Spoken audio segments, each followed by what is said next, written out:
What do we have? Oof.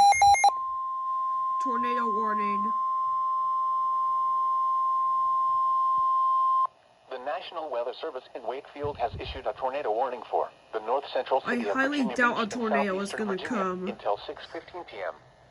At 5:46 p.m., severe thunderstorm capable of producing a tornado was located 7 miles northeast of Kempsville, moving northeast at 30 miles per hour. Hazard, tornado. Source, radar indicated rotation. Impact, flying debris will be dangerous to those caught without shelter. Mobile homes will be damaged or destroyed. Damage to roofs, windows, and vehicles will occur. Tree damage is likely. This tornadic thunderstorm will remain over mainly rural areas of the north central city of Virginia It's obviously Beach, going to including the following expire. locations: North Virginia Beach and London Bridge. Take cover now. Move to a basement or an interior room on the lowest floor of a sturdy building. Avoid windows. If you are outdoors, in a mobile home, or in a vehicle, move to the closest substantial shelter and protect yourself from flying debris.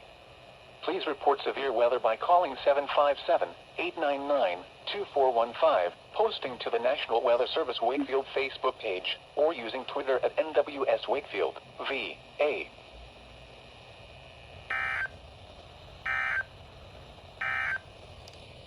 The severe thunder